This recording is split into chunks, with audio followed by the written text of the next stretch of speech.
intestino. Si recuerdan ustedes, cuando hablamos de flora normal y hablamos de la microbiota o flora normal del estómago, mencionamos al lactobacillus y mencionamos especies de Helicobacter.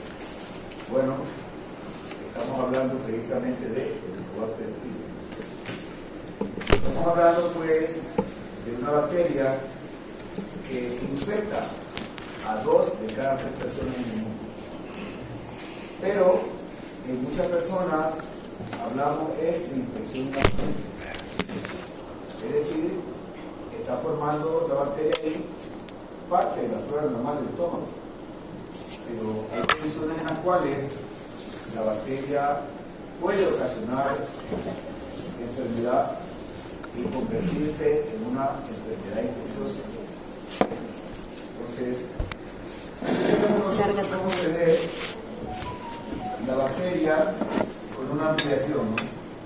Esta es una microfotografía electrónica. La bacteria tiene una forma de una hélice, o sea, es una bacteria espiral. Una bacteria espiral. Y tiene en uno de sus extremos un penacho de flagelos. Un penacho de flagelos en sus extremos. Dicen los textos de microbiología que utiliza estos flagelos como taladro para enterrarse a nivel de la mucosa gástrica. Lo utiliza como un taladro. Y acá, ¿qué es lo que tenemos? Esta es una biopsia de estómago.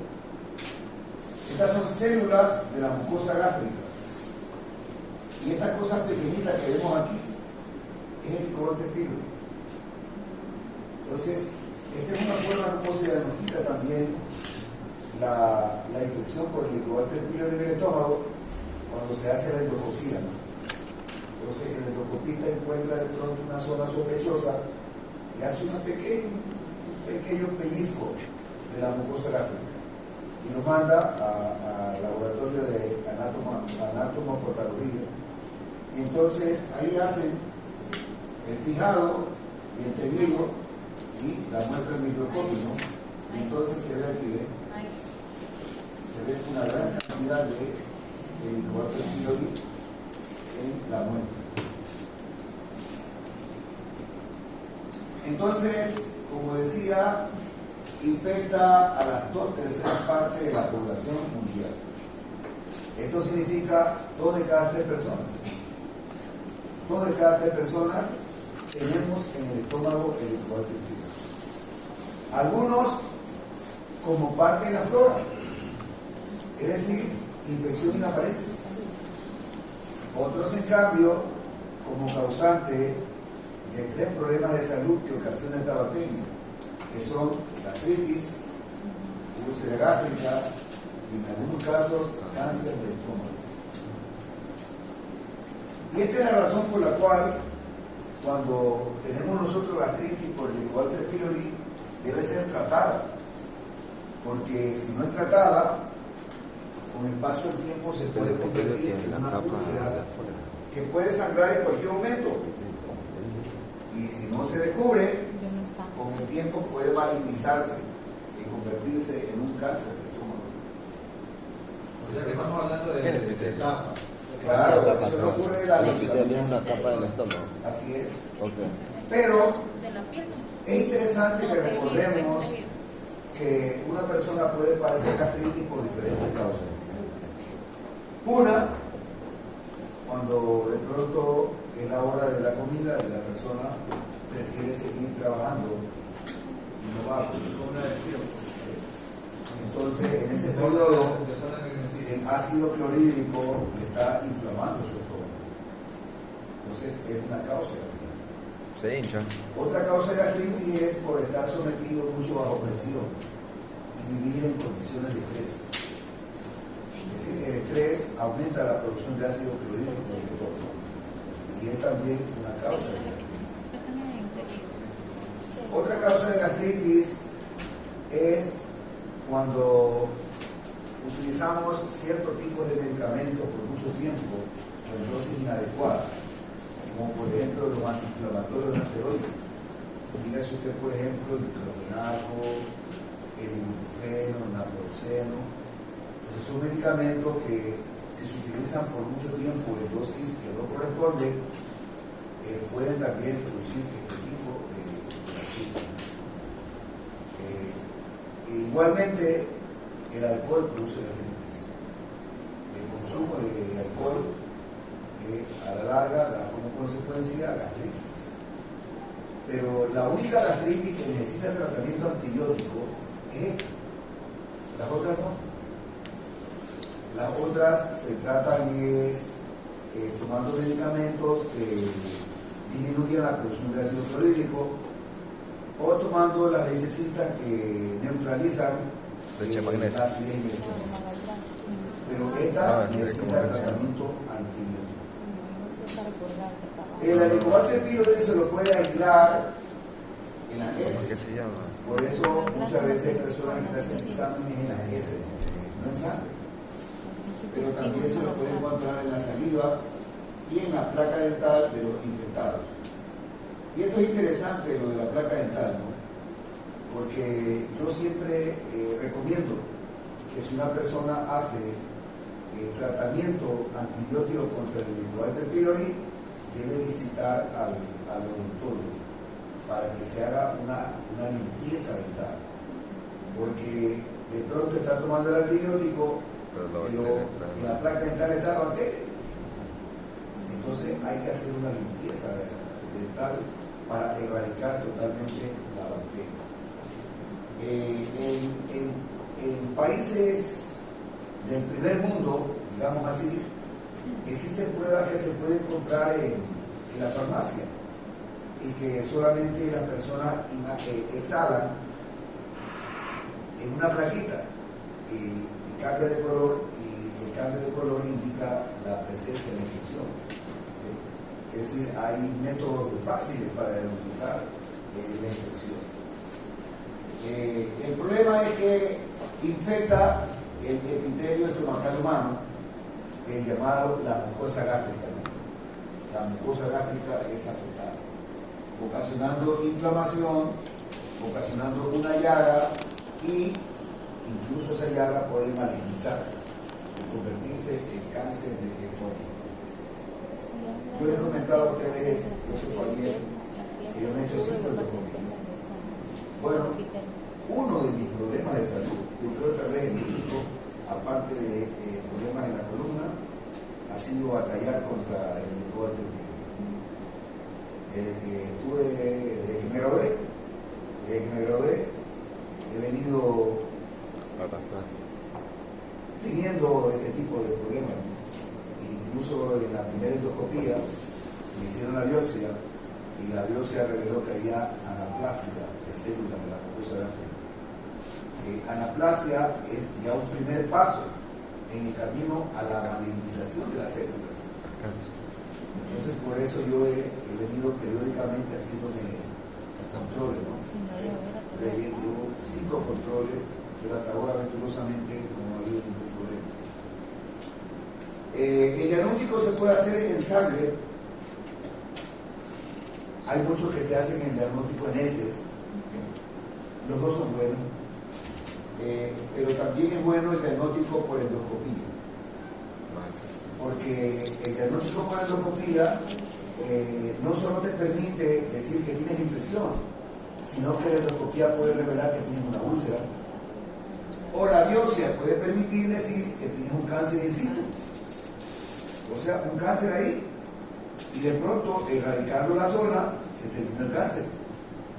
Entonces, yo siempre digo que cuando una persona tiene problemas de gastritis durante mucho tiempo, debe hacerse endoscopía.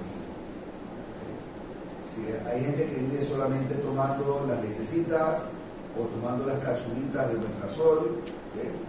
Recordemos que ya no se usa ranitidina, ¿no? Ya no se usa ranitidina.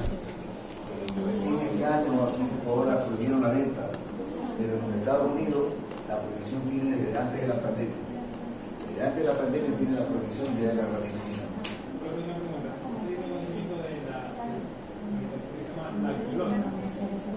Sí, la conozco la lactulosa. lactulosa es un azúcar que se utiliza para la constipación, para el estreñimiento. Sí, pero es un tratamiento de emergencia, o sea, no es para tratamiento habitual del estreñimiento.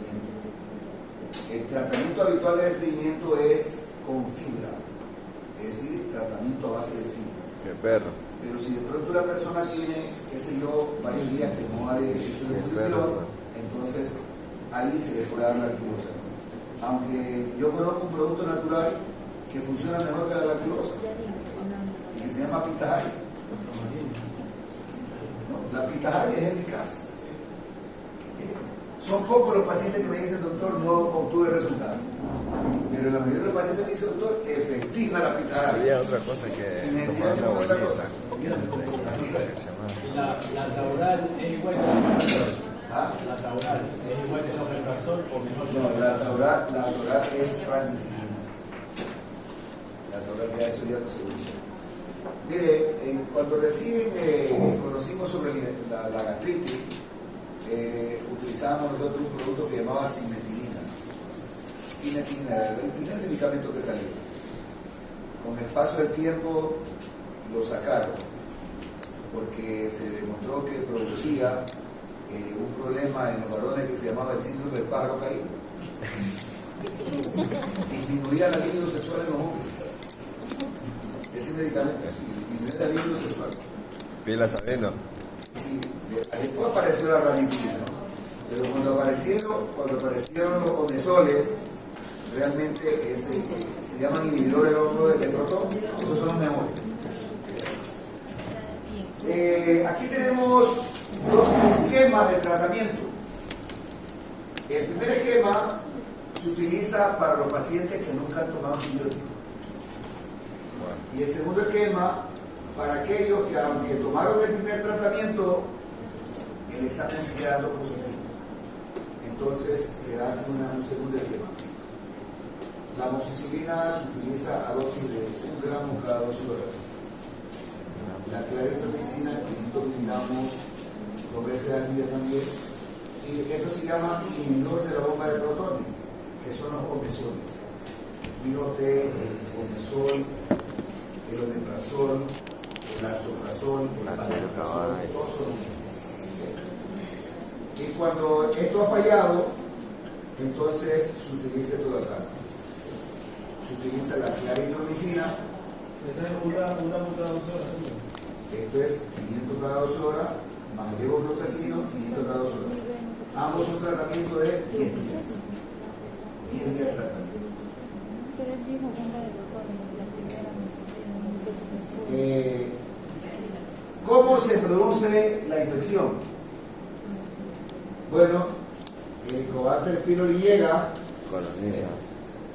generalmente ingresa a través de bebidas que nosotros bebimos. Bebidas con agua que estaba contaminada con la bacteria.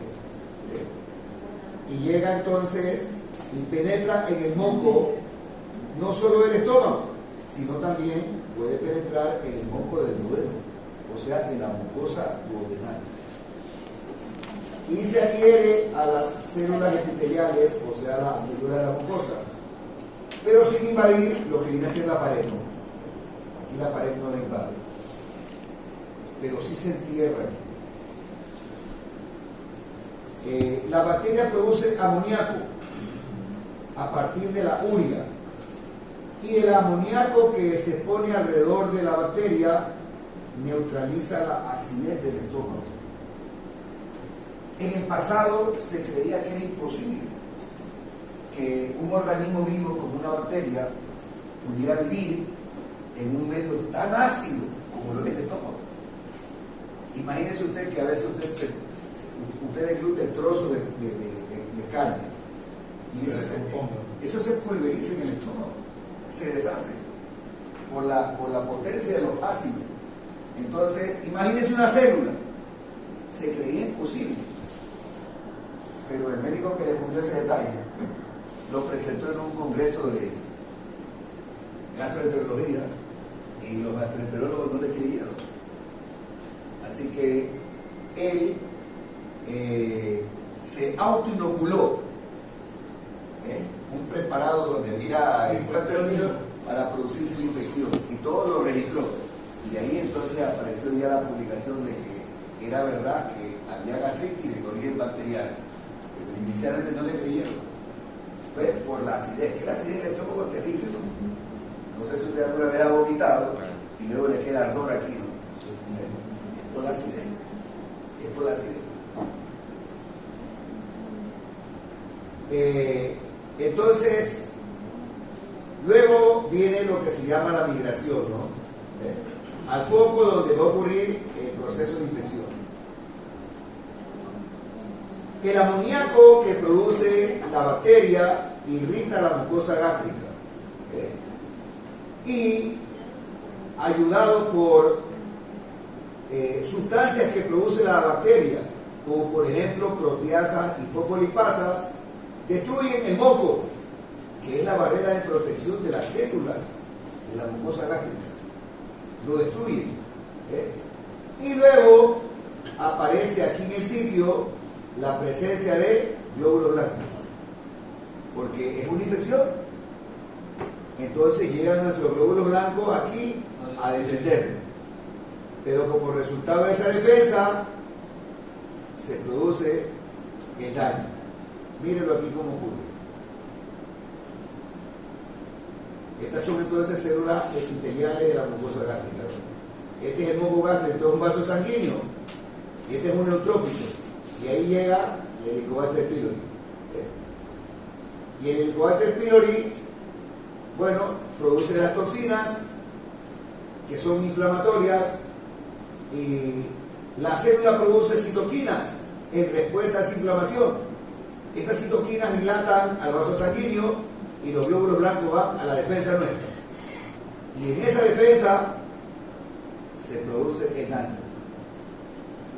Es decir, el daño ocurre por la defensa de nuestro glóbulo blanco. Y no le sorprenda que esto no solamente ocurre aquí así, ¿no? Por ejemplo, cuando usted sufre una hepatitis, hablemos por ejemplo de hepatitis B, el daño en la célula hepática no es producido por el virus de la hepatitis B, es producido por las células de defensa nuestras. Son las células nuestras las que producen el daño en su afán de querer erradicar al virus del tejido hepático, ¿no? Entonces, esto ocurre en varios escenarios. Ahora, esto es estadísticas. Y estas estadísticas revelan la importancia que tiene en la salud humana el Helicobacter pylori.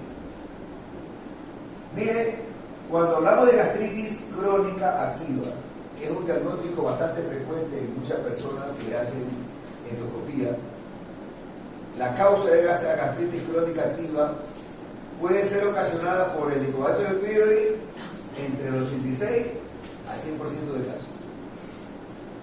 Cuando no es el 100% de casos, entonces va a haber otra persona que tiene gastritis crónica activa por uso de antiinflamatorios no esteroides, por consumo de alcohol, por el tabaquismo y las otras causas que he mencionado, ¿no?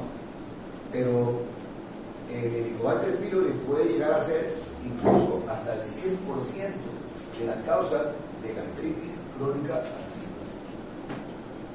Cuando hablamos de úlcera en el duodeno, esta infección bacteriana representa entre el 90 al 95% de casos.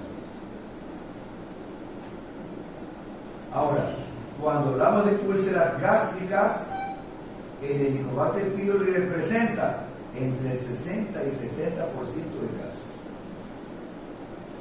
Y es interesante que existe una relación entre el Helicobacter pylori y cáncer de estómago. Los primeros en descubrir esa relación fueron los japoneses. Ya estamos hablando seguramente 30 años o más tal vez, que los japoneses en base a estudios descubrieron que pacientes que habían estado infectados por Helicobacter pylori habían desarrollado cáncer de estómago.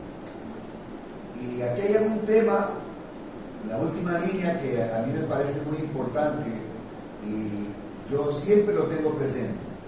Dice es de gran trascendencia en todos los casos de dispepsia gástrica. ¿Qué es dispepsia gástrica? Significa simplemente mala digestión gástrica.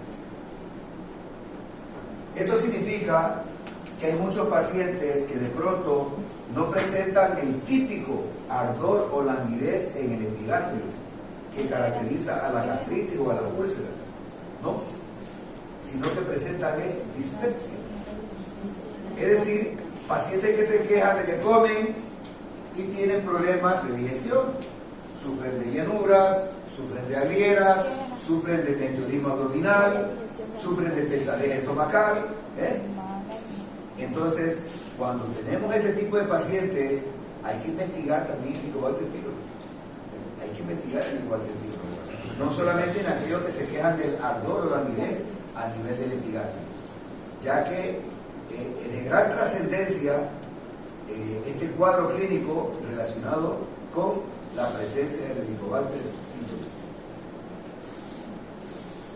Y pues, esa es la posición en el cúbito lateral, la persona que se hace la endoscopía.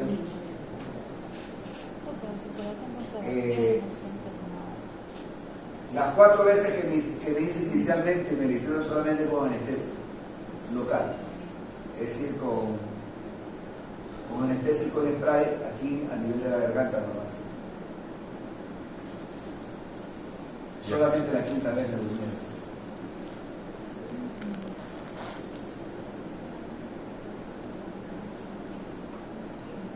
Y entonces, mire usted, por ejemplo, en una endoscopía, cómo el endoscopio puede llegar y descubrir, mire, una úlcera en el duodeno. Ahí está el endoscopio en el duodeno. O, acá mire, está en el estómago, una úlcera en el estómago. Entonces, no es bueno si una persona tiene problemas gástricos por mucho tiempo no hacerse la endoscopía. Hay que hacerlo. Si la persona, a pesar de tomar su tratamiento, su molestia continúa, debe realizarse la endoscopía para descartar una úlcera o descartar un cáncer de estómago. Es importante. ¿Alguna pregunta si alguien tiene, por favor? El tipo de bacteria es el Helicobacter pylori, es una bacteria espiral. Espiral, ¿qué más? Espiral gran negativa. Ese es el tipo de bacteria. Es una bacteria espiral gran negativa. Es decir, tenemos que decir de acuerdo a la forma qué tipo de bacteria es y también de acuerdo a la función de Gram, ¿no? Por ejemplo, cuando decimos Escherichia coli es un bacilo Gram negativo. ¿Alguna otra inquietud? Bueno, vamos a continuar entonces. Entonces no debemos olvidar que la relevancia de esta bacteria es porque es causa de gastritis, úlcera, no solamente en el estómago, ya vimos que también en el duodeno, y de cáncer, ¿no? Esta es la importancia de tratar adecuadamente este tipo de infección. Y es la única gastritis de origen bacteriano, es la única. No hay otra gastritis de origen bacteriano.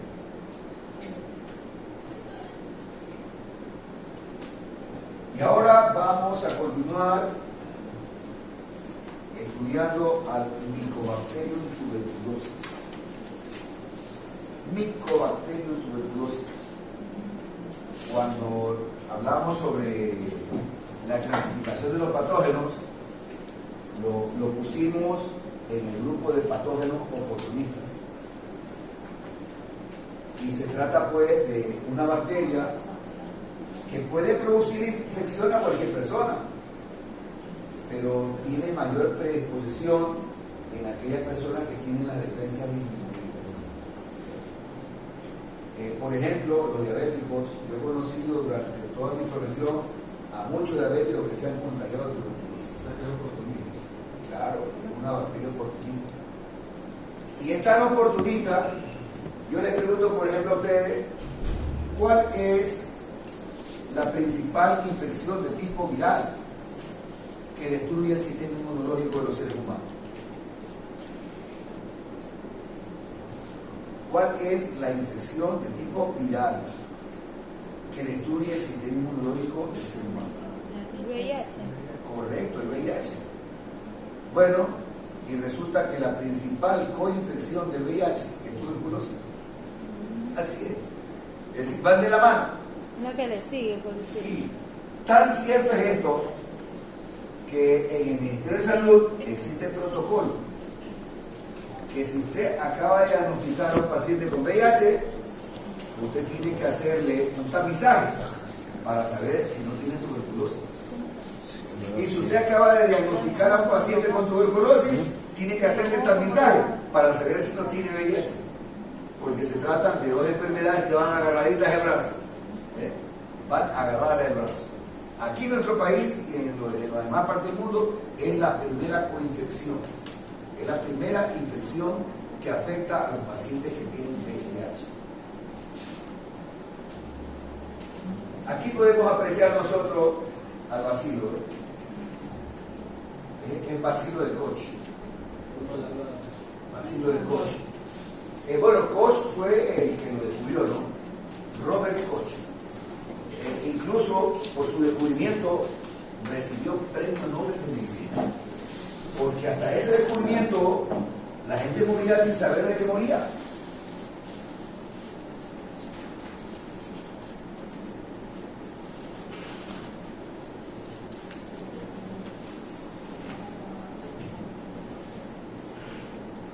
Pero yo escuché aquí a la declara que recibe permiso, ¿no?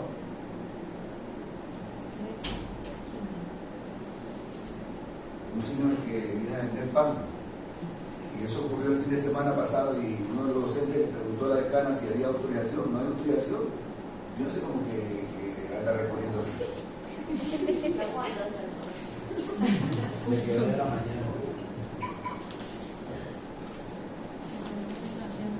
Entonces,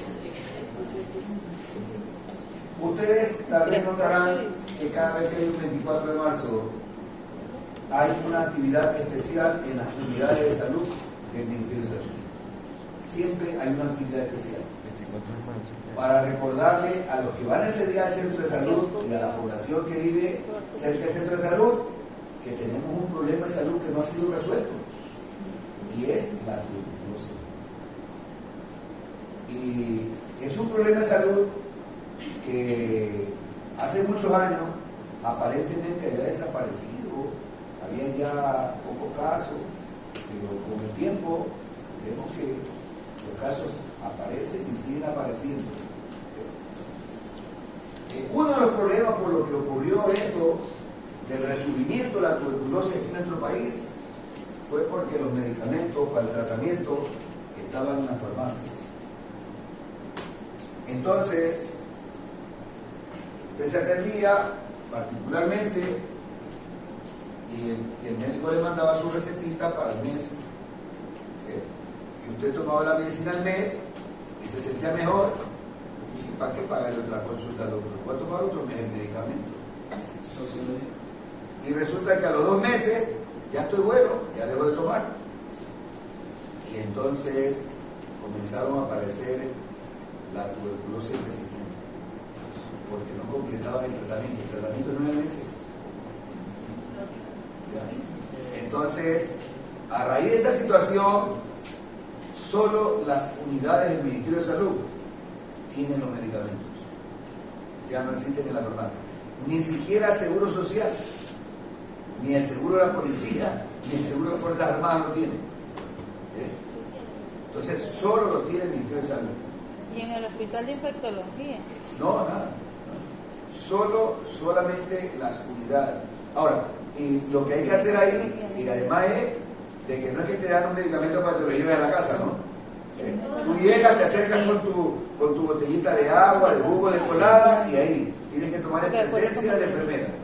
Te tomas en presencia de la enfermera. Y ¿Por tienes qué? que abrir Porque la boca. también otro problema que observamos en el pasado es lo que se llama la falta de adherencia, ¿no?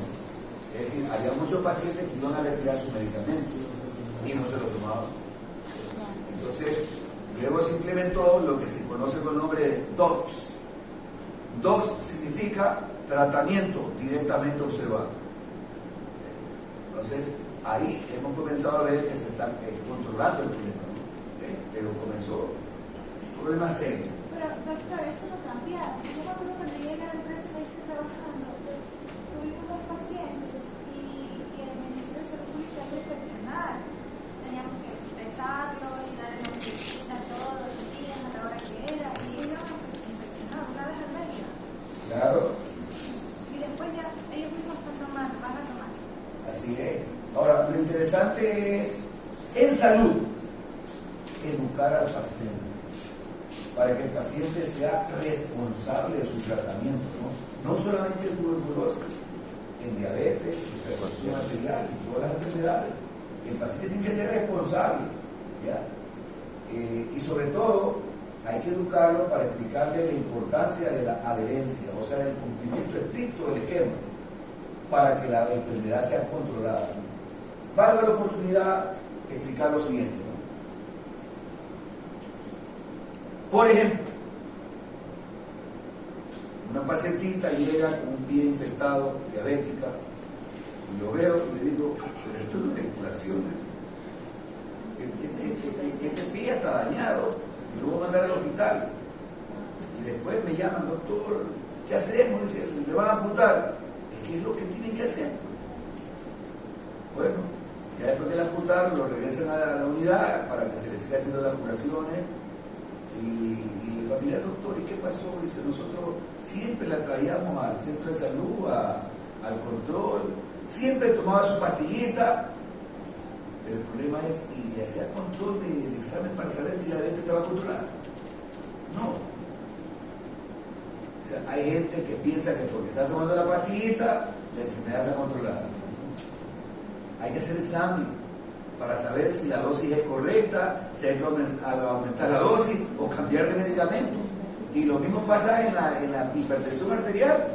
Le dio hemorragia cerebral y la familia dice, pero todos los días tomaba su pastilla. Así es. Pero le hacían control de presión arterial para saber que estaba controlada. No. Entonces, así como hay que tomar los medicamentos, hay que hacer los controles para saber que el medicamento tiene controlada la enfermedad. De lo contrario, hay que hacer cambios en los esquemas, ¿no? Se hacen cambios en los esquemas. Si funciona la rampa.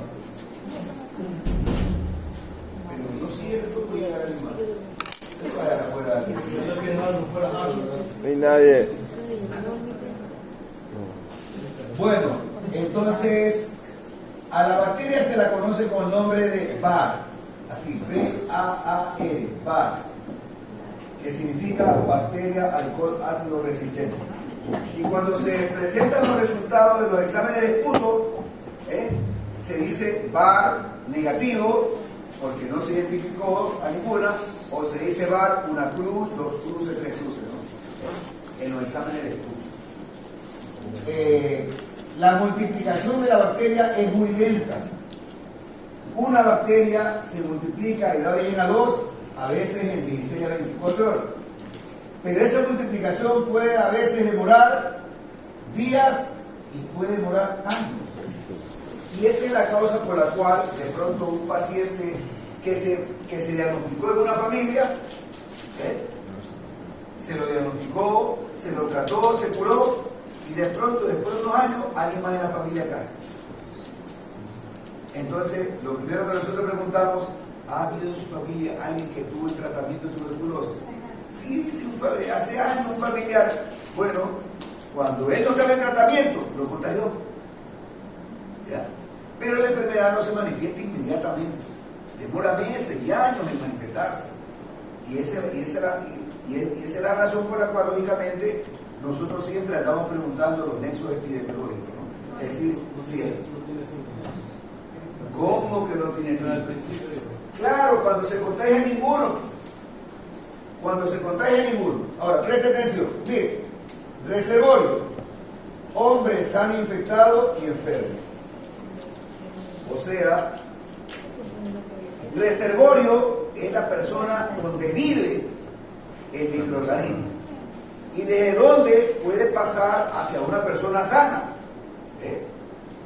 Entonces, el reservorio no solamente es enfermo, que usted lo ve encorvado, flaquito, tosigoso, sino puede ser también uno sano, aparentemente sano, contagiado, ¿de acuerdo? Entonces, nosotros por eso es que para evitar el diagnóstico atrasado de la enfermedad, ponemos énfasis en esto de aquí, ¿eh? Sintomático respiratorio. Cuando hablamos de tuberculosis, nosotros tenemos que tener siempre presente lo que significa sintomático respiratorio. ¿Y qué significa? Una persona que tiene tos con flema, más de 15 días. Toda persona con tos y flema por más de 15 días hay que hacerle examen de punto. ¿Examen de qué? No entiendo. No, no necesariamente. Puede ser flema blanca. No. Es decir, hablamos de flema, no moco en la nariz. El flema que a lo que usted tose viene de los bronquios. Eso es flema. Sea del color que sea, siempre y cuando la persona esté tosiendo ya 15 días. Entonces, ese se lo etiqueta como sintomático respiratorio. Y en toda persona sintomático respiratorio hay que hacerle examen de esputo. ¿Para qué?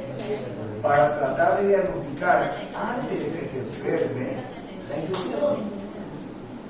¿Me explico? Esa es la razón. Diga, esputo. Sí, sí. E-S-P-U-T-O. No son dos palabras, es una sola palabra. O sea, es lo que la gente dice gargajo, ¿no? La gente dice gargajo, flema. Gargajo, flema, esquipitado, ¿no? El nombre, el término médico es una sola palabra. Es el término médico. Yo no quiero acabar. Bueno, todavía no lo he quitado.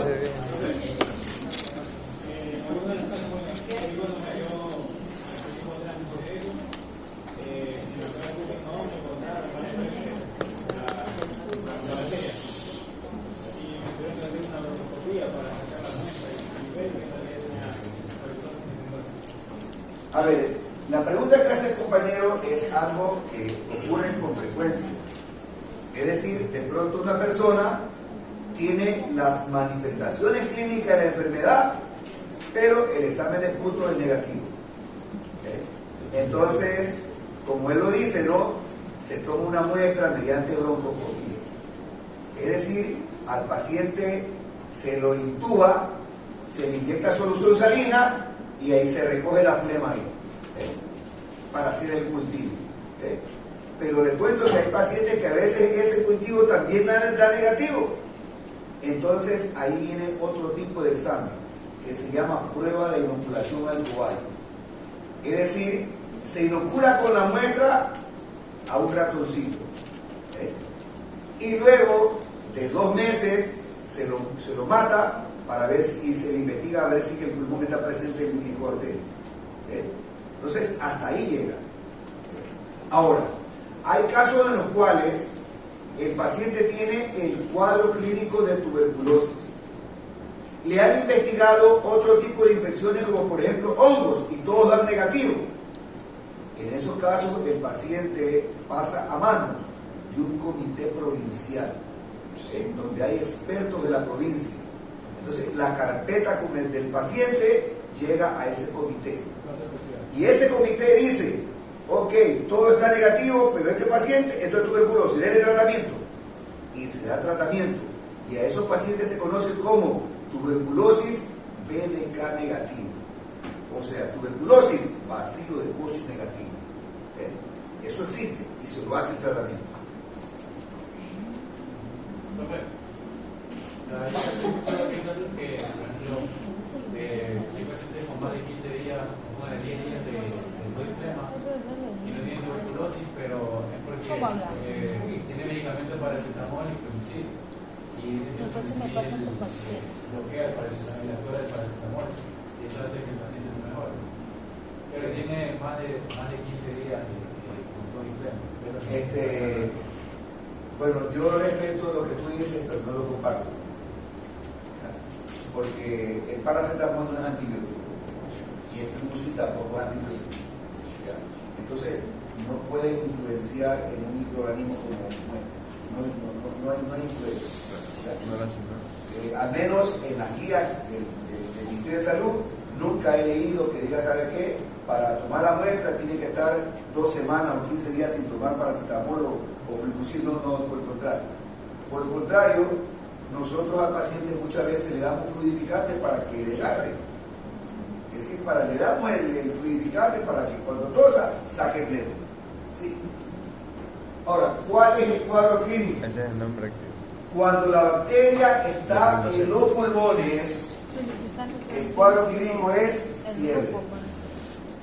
Empieza generalmente por la tarde. El paciente en la mañana está fresco. Es por la tarde que le comienza a subir la temperatura. O sea, fiebre, vespertina. De pronto, imagínense ustedes, esta época está haciendo frío, ¿verdad? Pero en la noche este paciente está sudando. Presenta sudoración nocturna. Algo raro. La gente ahora se abriga y él está sudando. Sudoración nocturna. Es un paciente que comienza a bajar de peso y no hay ninguna causa que explique por qué está bajando de peso. Y este paciente además lógicamente tiene tos productiva. Inicialmente la tos es seca, pero posteriormente la tos se hace ya productiva, ¿no? Puede ser el esputo blanco, o sea mucoso, puede ser el esputo purulento, amarillo o amarillo verdoso, y a veces pueden haber estrías de sangre, ¿no? Pintitas de sangre en el esputo. Pero puede ser que usted tenga la tuberculosis en los riñones y nunca va a tener tos. Nunca. Puede tener la tuberculosis en el intestino y no va a tener tos nunca. O sea, tiene todo, pero menos la tos. Así es. Puede ser que esté en las meninges. Y resulta que está presentando lesiones de focalización, como que si tuviera el paciente que sería una trombosis. Lesiones de focalización. Bueno, eso es la afectación a nivel de las meninges. Entonces, hay todo, pero no hay la tos. No hay la tos. El tratamiento cura. El problema es cuando tenemos los pacientes que se llaman tuberculosis multidrogo resistente. Esos pacientes que abandonaron por una vez y por 2 veces el tratamiento y ahora tienen una tuberculosis que no les cura los medicamentos usuales. En ese tipo de pacientes, los medicamentos que se utilizan son diferentes ya. Y el tratamiento ya no es de 9 meses, es de 2 años. Drogo resistente. Es de 2 años el tratamiento. Y mire que cuando los pacientes son sometidos al tratamiento tienen que firmar un documento donde eximen de responsabilidad al médico por las reacciones secundarias que pueden ocasionar los medicamentos. Porque estos medicamentos que ya ven abandonados pueden ocasionar daño neurológico, daño hepático, daño renal. Y en los pacientes multidrogo resistentes, la cosa más común en ellos es que quedan sordos. Sí, generalmente una hipoacusia terrible. Es decir, el nervio auditivo se les afecta como consecuencia de los medicamentos. Pero bueno, yo digo mejor sordo que muerto, ¿no? Es preferible. Diga.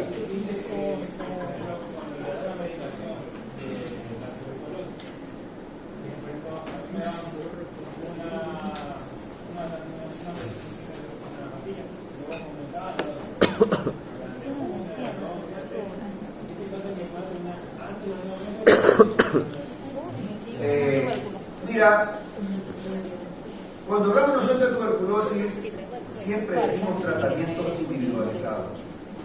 ¿Ya? Es decir, existen esquemas cortos actualmente. ¿Ya? Pero esos esquemas cortos no se pueden aplicar a todo paciente. ¿Ya? Por ejemplo, hay un esquema corto que puede ser de solo 6 meses. Pero pero tiene que ser bajo estricta supervisión. Y funciona. Sí, funciona. Y sobre todo, son esquemas que se hacen cuando el paciente tiene cierto nivel de educación en el cual él es responsable, acude sin problema a la tratamiento. Entonces, se pueden hacer esos esquemas de tratamiento.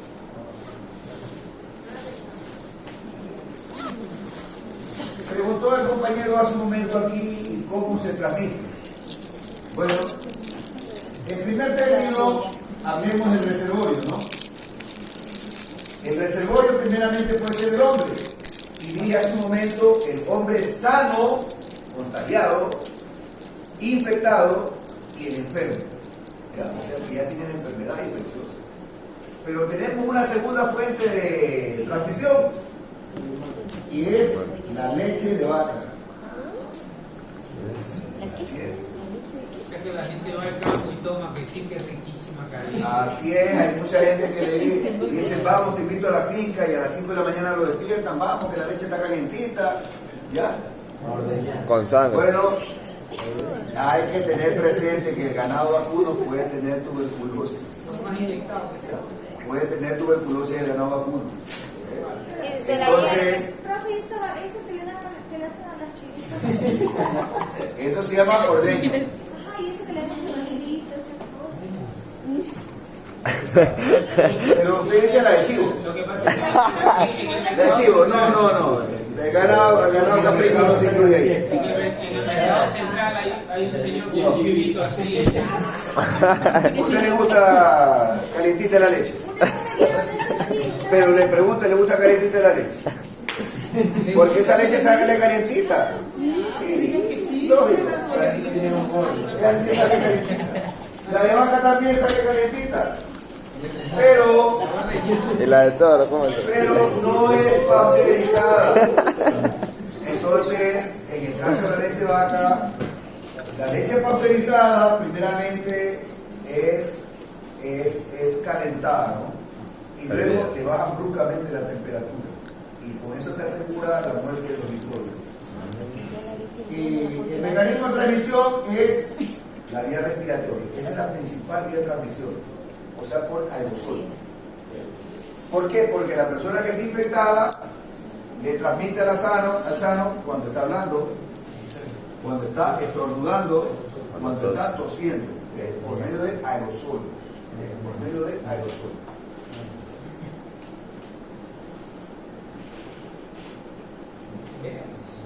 Mire, esta es una radiografía casi normal. Esta es una radiografía estándar de tórax casi normal. Pero, observe aquí, esta zona que parece una moneda. Bueno. Esta zona no hay acá. Bueno, esto es lo que se llama un nódulo solitario. O sea, así empieza. Así empieza. Y mira aquí cómo están destruidos los pulmones. Destruidos. Y aquí hay una cavidad. Y aquí hay una cavidad. Estas cavidades son las que sangran. Porque en el momento que el tejido se va destruyendo, los vasos sanguíneos también. Y de repente la persona comienza a desgarrar sangre. Bueno, no tanto, ¿no? Cada que entonces se rompe un vacío. ¿Ya? Ahora, ¿cómo se previene esta infección? Es la vacuna que se pone al recién nacido. En nuestro país, al recién nacido se le ponen dos vacunas. La una es la BCG, que es para la tuberculosis, y la otra es para la hepatitis B. Esas dos vacunas se ponen a los recién nacidos aquí en nuestro país. La BCG. Ahora, pero para que se ponga el recién nacido la vacuna, tiene que tener como mínimo 2,5 kilos de peso. Si el bebé no pesa 2,5 kilos, no le ponen la vacuna. Le dan el alta y le dicen que apenas el bebé gane peso, lo lleve al centro de salud. Y eso ocurre, qué sé yo, en un par de semanas el bebé gana peso rapidito, ¿no? ¿Qué tiempo dura? ¿Tiene un tiempo límite la vacuna? O sea, me la pongo hoy y me dura 5 años. Bueno, me hace una pregunta interesante, ¿eh? Porque mire, seguramente el compañero que dice que él se infectó, yo estoy seguro que a él lo vacunaron. ¿Ya? Pero aquí viene la cuestión interesante, ¿no? La vacuna que se pone al recién nacido no significa que nunca en la vida te vas a contagiar. No, es para prevenir principalmente la tuberculosis meningia. Es para prevenir la tuberculosis meningia. Para eso es la vacuna principalmente. Para evitar la tuberculosis meningia, que es una forma grave de tuberculosis. ¿Ya? Es una forma grave de tuberculosis. Pero si en algún momento de tu vida tú tienes tu sistema inmunológico deprimido, te puedes enfermar de tuberculosis.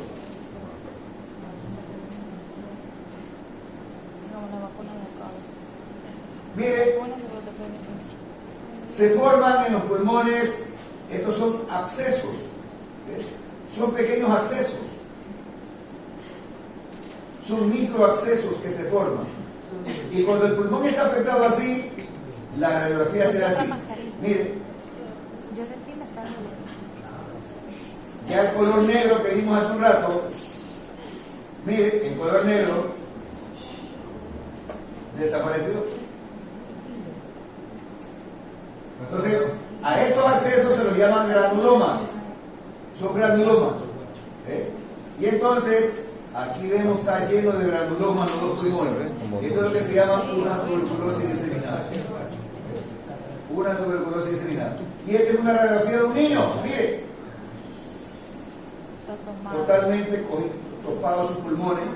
Y además, aquí no vemos pulmón, en esta zona del lado izquierdo. No vemos pulmón. Es por la razón de que hay líquido, es decir, hay un derrame pleural.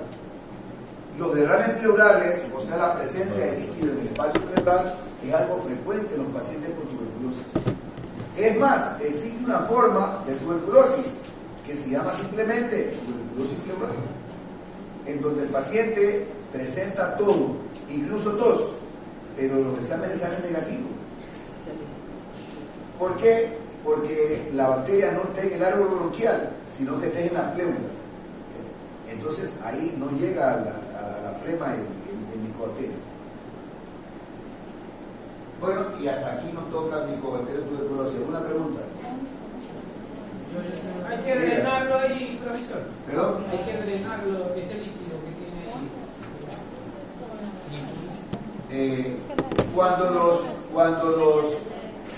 los derrames pleurales o pleuresidas ocasionan dificultad respiratoria, hay que hacer el drenaje.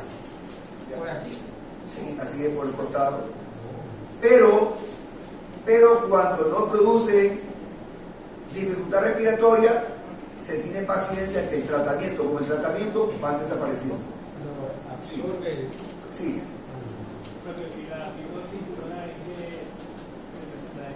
Bueno,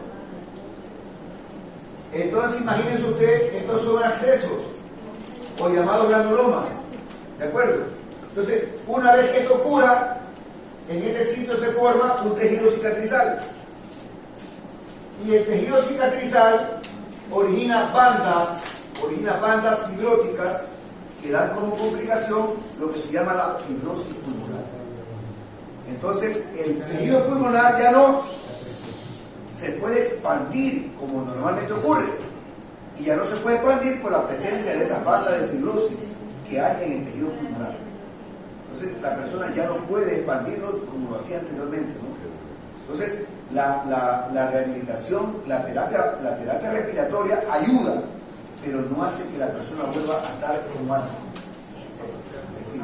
Es decir, el paciente puede mejorar su ventilación, puede mejorar su respiración, pero volver a su estado anterior no lo va a conseguir. O sea, queda una secuela. Claro, eso es secuela. La fibrosis pulmonar es una secuela de la tuberculosis. Pero ¿cuál es la epidemiología de la tuberculosis?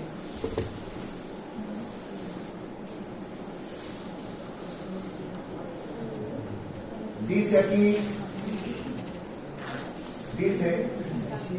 cada año 8 millones de infectados, y cada año mueren casi 2 millones de personas. Esta es la epidemiología. Aquí. Es decir, cada año hay 8 millones de infectados en el mundo, y cada año mueren casi 2 millones de personas en el mundo. Es decir, no estamos hablando de una paja, no, estamos hablando ya de lo importante. Profe, ¿cómo puede llegar a controlarse este tipo de bacterias? Por ejemplo, hay un tiempo en el que el sistema inmune reconoce que es la bacteria de la tuberculosis, pero ya ataca de otra manera. Pero a nivel mundial, ¿cómo hacemos para erradicar esa bacteria y que ya no sea ¿cómo se llama? En el pasado se creía que esta enfermedad únicamente la encontrábamos en los estratos sociales bajos, como resultado de la pobreza. Pero en la actualidad se diagnostica tuberculosis en familias de clase media y en familias de clase alta. El control a nivel mundial tiene que ser cuando todos los países nos comprometamos en una lucha, yo digo, 100% eficaz, con objetivos y con resultados. Pero usted, por ejemplo, verá que hay zonas del mundo, como por ejemplo en África, donde los programas no funcionan.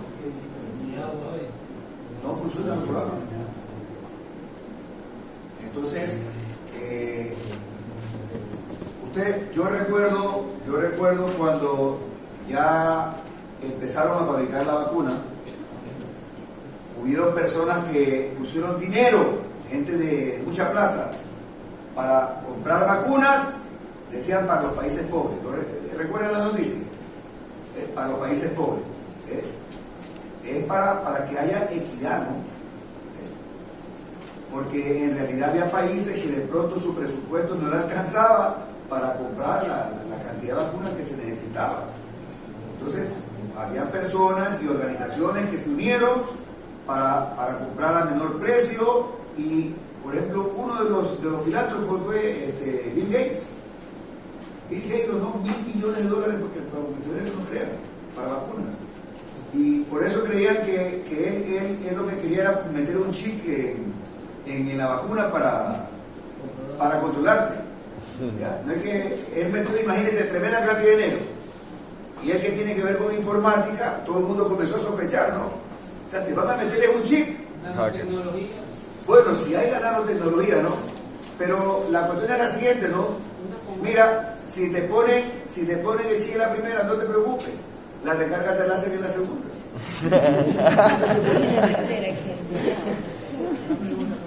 Diga.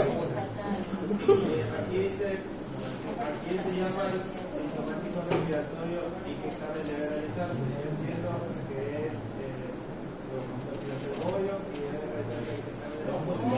Bueno, tiene mala la respuesta. Tos y expectoración. Tiene mala la respuesta porque mira, ve, aquí dice. Tos, ajá, Esa es la respuesta. O sea, es la persona que tiene tos con flema, tos con expectoración, más de 15 días. ¿Qué número es? Y hay que hacer el examen. Profe, esta pregunta, ¿cuánto y cómo se realiza la prevención de la infección por Helicobacter y tuberculosis? A ver, ¿cómo digo? No es helicobacter, es helicobacter. Esa es la que invita. Aquí dice, vea, vacuna de recién nacido, que lo digo. ¿Cuál es la que tú preguntaste, Carlos? En el recién nacido la prevención. ¿Cuál es la pregunta?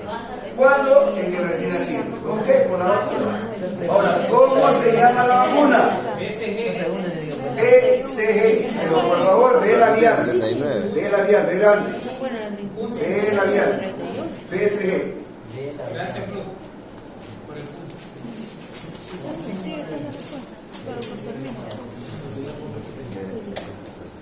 Bueno, y ahora vamos a revisar, vamos a hablar de la bacteria que produce el tétano. Ya está. Me refiero a Clostridium tetani. Clostridium tetani es la bacteria que produce tétanos. Es un bacilo y además es gram positivo. Pero hay una característica adicional que tiene esta bacteria. Es una bacteria anaerobia. ¿Qué significa? Que no necesita oxígeno para vivir. No necesita oxígeno. Y ahí viene lo interesante, ¿no? Cuando las heridas son cerradas, son sospechosas del tétano. Porque tú se haces una herida, pero la herida queda abierta, Esa es la pregunta. está en contacto con el aire, hay menos riesgo. Pero cuando la herida es cerrada, entonces Una ahí forma de hay bastón. riesgo, porque esa es una herida donde no hay oxígeno. Y ahí es donde crece con mayor facilidad la bacteria. Que la bacteria es anaerobia. Es anaerobia. Eso no es porque se corta la gente con algo así. Puede ser cualquier objeto donde estuviera la bacteria. Puede ser de pronto, qué sé yo, un fierro, un clavo, ¿sí? Ahora, la infección ocasiona que la persona presente contracciones musculares involuntarias. Esas contracciones involuntarias de los músculos, principalmente los músculos de los canales vertebrales, es decir, los músculos que quedan a lo largo de la columna vertebral. Dígase usted, el dorsal largo, el espinoso, el iliocostal, se contraen. Y entonces la persona, mire, adopta esta curvatura. Mire, queda la persona encorvada ahí, ¿no? Diga. Son contracciones involuntarias. Claro, ¿sí? Se llaman opistótonos. Opistótonos se llaman esas contracciones. Aquí está el nombre.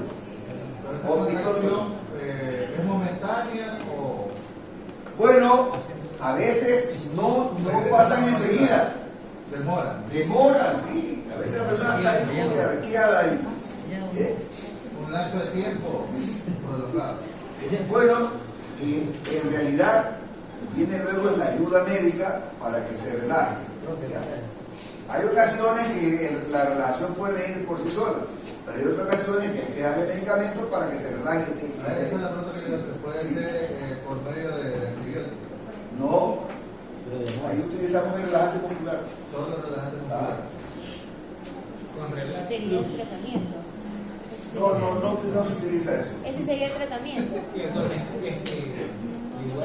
Hacia la Nosotros mano. utilizamos ahí como relajante es benzodiazepina, es decir, utilizamos el diazepam, el Valium. No, o inyectable. El Valium lo inyectamos despacito, pero lo inyectamos despacito para no producir parálisis respiratoria. ¿Verdad? Claro, no lo puede relajar de más. Pero, a ver, mire, cuando tenemos este tipo de contracciones musculares involuntarias, el tratamiento es parecido al paciente cuando está con una crisis epiléptica. Es el Valium.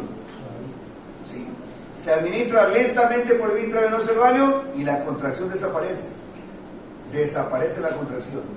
Pero tiene que ser administración lenta, porque administrar el Valium rápidamente puede producir parálisis de los músculos respiratorios, un paro respiratorio. Una guada.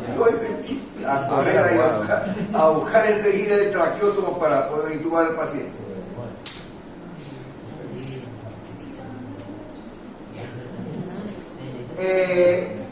A veces el paciente puede presentar contracciones musculares de los músculos de la masticación. O sea, me refiero, por ejemplo, a los temporales, los maceteros, los pterigoideos. Y entonces la persona presenta esta imagen. Se llama la risa sardónica del tétano. Da la apariencia que el niño como que estuviera riéndose. Es como que estuviera riéndose el niño. Pero no, es una contractura muscular. A eso se llama la risa sardónica del tétano.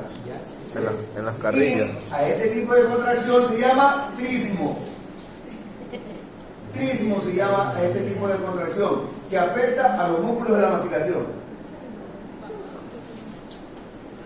Ahora, doctor, una consulta. En el momento que estamos hablando de tétano, usted dijo de que se lo podría adquirir por medio de cortarse o hincarse con algo de esta bacteria. claro que sí. Pero para que el paciente en este caso tenga un movimiento involuntario, es necesario de que haya dejado muchos días sin curarse. Claro, lógicamente. Es decir, no. Es decir, el trismo o los opistótonos los observamos en pacientes ya con tétanos diagnosticados. Es decir, ya tiene tétanos. Por eso, de ahí viene el nombre. El nombre viene de la palabra tétanos, tetanium, que significa contracción involuntaria. ¿Ya? Cuando usted le da, por ejemplo, dice un calambre, ¿cuál es el nombre científico de un calambre? Tetania. ¿Me explico? Porque son contracciones musculares involuntarias. Pero eso no ocurre de un día para otro, no. ¿Ya? Esto depende del primer término de la cantidad de inóculo en el momento de la infección. ¿De acuerdo? De la cantidad de inóculo. Del tipo de herida también. Ahora, si la persona está vacunada, no va a pasar nada. Y si no trata a tiempo, ¿en qué tiempo más o menos puede pasar este tipo de casos? Bueno, estamos hablando nosotros que en relación al inóculo, un tétano se puede presentar después de una herida, dígase usted, a los 5 días, a los 7 días, a las 2 semanas, dependiendo del inóculo. Dependiendo del inóculo. A veces el paciente hasta se olvidó que se había hincado. Y ahí estaba leyendo. Y luego comenzó con la fiebre. Y no sabe dónde es la fiebre. Porque hay fiebre también. Yo dormí cuando yo te llamo. Es un cuadro infeccioso. Cuando Pero ya después de eso comienza ya a tener dolor en la herida. Y ahí luego viene de eso, viene y comienza las contracciones. Profe, y si el paciente, por ejemplo, un niño, no se puso la vacuna, ¿De madrugada? yo creo que se la puso en la escuela o en el colegio, no me acuerdo bien. Y si no se puso la vacuna, ¿qué puede suceder? Nunca tuvo síntomas ni nada y nunca se inflamó la herida ni nada. En primer término, los niños son inmunizados los 2, 4 y 6 meses de edad. Y esa vacuna le dura por 10 años. Lo que hacemos después es, lo que se pone es los refuerzos. ¿Ya? Pero ese niño, en la vacuna de los 2, 4 y 6 meses, ahí tuvo parte también. Si tuvo 14 años. Bueno, y si no pasó nada es porque no había peligro en la herida. Es decir, no toda herida es peligrosa, el tétano. Entonces la única prevención para los que no han sido sería la vacuna. No, espere un momento que todavía no le he dicho. Todavía no le he dicho. Todavía no le he dicho. Como se trata de infección bacteriana, utilizamos antibióticos. Y aquí hay un antibiótico, como por ejemplo la penicilina, que va muy bien. Es que lo detecté, enfocarla también. Funciona para todo. La clindamicina es en cambio un antibiótico justo para anaerobios. La clindamicina es para anaerobios. La eritromicina va muy bien. Y el metronidazol, que la gente toma la mayoría para parásitos, bueno, viene en unas bolsitas de 50 centímetros inyectables, que también es antibiótico. Y sirve para anaerobios. Sirve para anaerobios. Cuando el paciente ha sido diagnosticado de tétanos, tiene que estar en reposo en una camita en donde no haya mucha luz y no haya ruido. La luz y el ruido pueden hacer que se desencadenen las contracciones. Nada negativo, no sirve. No sirve para nada la medicina. ¿Por qué? ¿Qué tiene que ver la luz y el ruido? ¿Qué asusta al paciente? ¿Qué en este caso? El problema es que la toxina que produce la bacteria es una neurotoxina, afecta al sistema nervioso periférico. Y entonces, lógicamente, lo que es ruido, luz, pueden desencadenar la pulsación. Estamos hablando del sistema nervioso. Un tiro. Mire, si ya la persona ha sido diagnosticada de tétano, la vacuna no sirve para nada. Y la antitoxina tetánica no sirve para nada. Ahí lo que se utiliza es inmunoglobulina antitetánica, y que además es de origen humano, ¿no? La que utilizamos generalmente nosotros llama Tetumán. Tetumán es inmunoglobulina antitetánica, o sea, ese es el antídoto. Ese es el antídoto. Ahora, para la relajación muscular utilizamos medicamentos como el diazepam. Este es el pan. Ya, es el pan. Funciona muy bien. La única cosa que yo siempre le digo a la enfermera es: agarra bien el brazo y comienza a poner despacito. Te vas a demorar en poner el apoyito un minuto, no importa que te demores un minuto y despacito. No hay apuro. Pero hay otro que de repente sale la inyección, una vez que cogió la vena, va para adentro. Se quedó el para claro. A mí no me ha pasado, ya, pero de repente he estado en piso y corre, doctor. Un poco menos para esa enfermedad.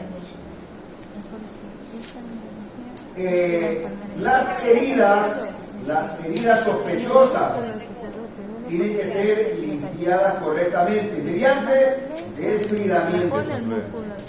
Es decir, cuando hay heridas sospechosas de tétano, esto no es cuestión simplemente de coger un poquito de alcohol, un poquito de covidín y nada más, ¿no? Hay que hacer limpieza quirúrgica. Lo que yo les decía, ¿no? Cepillo, sablón y a limpiar heridas. Para tratar mediante la limpieza, eliminar la mayor cantidad de así es, hay que hacerlo bien. Hay que hacerlo bien. Funciona el limón con sal y eso. Eso de limón y sal me ha hecho acordar un tipo que no quería contagiarse de gonorrea y fue llevarlo a la Choco, limón y sal. Sí, porque le habían dicho que eso servía para cortar. Y lo que pasó es que la prostituta dice: ¿de qué ha venido? ¿A hacer ceviche? La venía a hacer ceviche. No sirve el limón y la sal. Pero hay gente que dice que la herida me pasó. Víctor. Doctor, hay personas que se ponen, por ejemplo, a mí me ha tocado de esas quemaduras de moto, se ponen mostaza, se ponen un poco de cosas. Mantequilla, profe. Y no se llama, ¿quiere que la hagan? Ahí está. Amiga, a mí nada me sorprende respecto a esas cosas. A mí no nada me sorprende. Mire, aquí en la calle Boyacá, en Guayaquil, donde ahora queda Almacenes Pica, quedaba un cine, se llamaba el Cine Metro. Ajá. Resulta que yo me encanta ir al cine. Y un día estaba ahí y en el cine antes, ¿no? Es decir, había un intermedio para que la gente vaya a gastar al bar. Ahora no, pues no, ahora uno ya de entrada tiene que andar con su bandejita.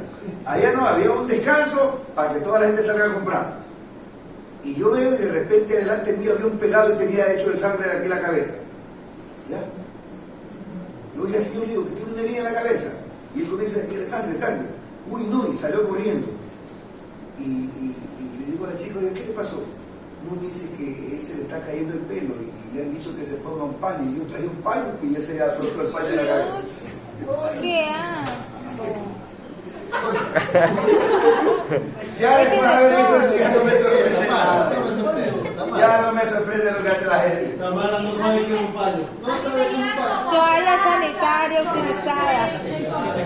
Parece que se viste ya.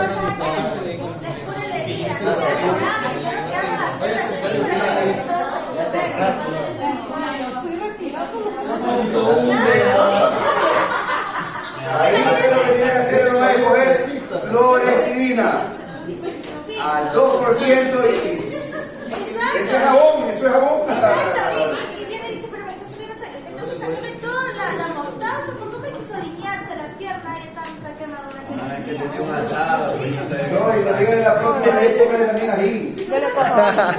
Qué loco. Bueno, una persona con tétanos puede tener problemas respiratorios, porque así como se afectan los músculos de la masticación, los músculos de los canales vertebrales, puede de pronto haber parálisis muscular de los músculos respiratorios, porque la toxina afecta a estos músculos esqueléticos. Entonces, el paciente, uno tiene que estar con un respirador a la mano. Ahí tiene que haber un respirador ahí cerca. En caso que necesite el paciente ser intubado. O sea que afecta algunos sistemas. Claro que sí. Nervioso, Así es. Es decir, muscular, respiratorio. es que cuando hablamos de nervioso, es que acuérdate que hablamos de los nervios que hacen mover los músculos. Son los nervios que producen los movimientos musculares. ¿Ya? O sea, ese es el sistema nervioso periférico, que no solamente recibe sensaciones, sino que son los nervios que mueven los músculos. Lógico. Ahora sí, la pregunta que hizo la compañera. Prevención. Prevención. En el Ecuador morían muchos niños después de nacidos en el pasado. Ahora todavía, pero ya mucho menos. Yo no sé si usted alguna vez escuchó hablar que el niño murió de más de 7 días. ¿Sí? ¿Sabe qué era eso? Morían los niños en tétano. ¿Por qué? Porque cortaban el cordón umbilical con cualquier cuchillito por ahí. O luego lo amarraban con cualquier material. Se producía una infección del cordón que se llama oncefalitis y luego el tétano. Y el niño moría dentro de los 7 días luego del parto. Más de 7 días se lo conocía. ¿Cómo se previene eso? A ver, usted es mamá. ¿Cómo se previene? La vacuna a veces es no, pues quítate un punto. ¿Cómo con la vacuna a veces? Sí, uno se vacuna, uno porque el embarazo le pone 3 meses. Esa es la vacuna contra el tétano que le ponen a la embarazada, pues. O sea, el tétano del recién nacido se previene vacunándose la mujer embarazada. Pero oiga, una pregunta ahora sí. Tiene un punto menos. Escúchame. Yo, por ejemplo, tengo 3 hijos seguiditos. Pero no me hacen vacunar los 3 seguiditos. ¿Cómo? No me vacunaron en los 3 embarazos. Pero no le vacunaron, miren, no le vacunaron porque acuérdense que la vacuna tiene efecto 10 años.